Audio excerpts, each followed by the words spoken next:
Don't lose hope. لا تقنطوا من رحمت اللہ. گناہ ہو گئے ہیں, come back. لوگ, this world, شیطان, everybody will try to tell you that it's too late. But Allah subhanahu wa ta'ala tells you there is always time for you to come back and Allah is always willing to forgive you. میں آپ کے ساتھ ایک چور کی story share کرتا ہوں. مالک بن دینار ایک رات اپنے گھر میں نماز پڑھ رہے تھے. ان کے گھر میں ایک چور داخل ہو گیا. جب چور گھر میں داخل ہوا تو اس نے دیکھا کہ اس گھر میں چرانے کے لیے تو کوئی چیز ہی نہیں ہے. مالک بن دینار کو پتہ چل گیا کہ گھر میں کسی اور کی پریزنس ہے. انہوں نے اپنی نماز ختم کی اور پلٹ کے دیکھا تو ان کے گھر میں چور موجود تھا. مالک بن دینار وداؤٹ بینگ اسکیئرڈ چور کی طرف مخاطب ہوئے اور چور سے کہا کہ جو تم چرانے کے لیے آئے ہو وہ یہاں پہ موجود نہیں. ہاں, میں تمہیں ایک ایسی چیز دے سکتا ہوں جو تم اگر واپس لے جاؤ تو وہ کہیں زیادہ قیمتی ہے بنسبت اس کے جو تم چرانے آئے تھے. چور نے بولا یہ تو بہت ہی زبردست ڈیل ہے. چور نے بولا مجھے بتائیے میں کیا کروں.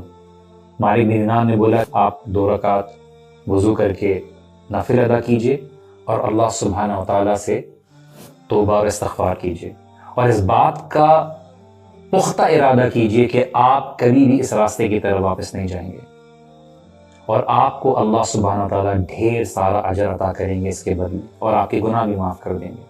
اس چور نے بولا کہ یہ تو بہت اچھی آفر ہے, کیوں نہ میں ٹرائی کروں.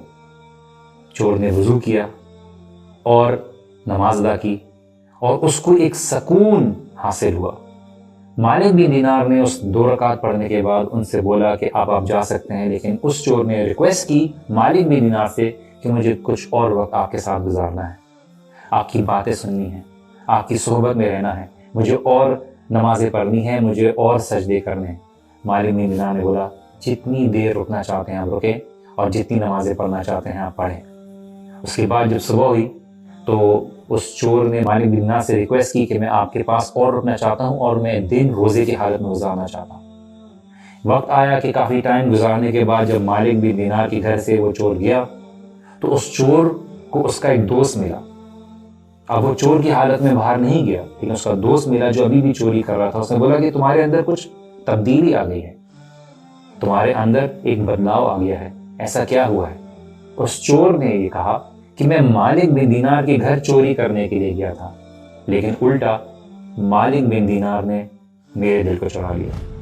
This is the importance of being in the gathering of the righteous people.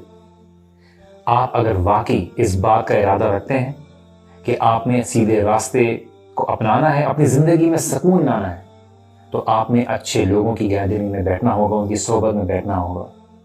آپ کے سامنے اس شخص کی مثال ہے جس نے 100 خون کیے, لیکن وہ اس بات پر افسردہ تھا کہ اس سے گناہ ہو اور اس نے ارادہ کیا اور اللہ سبحانہ و تعالیٰ نے اس کو بھی معاف کر دیا.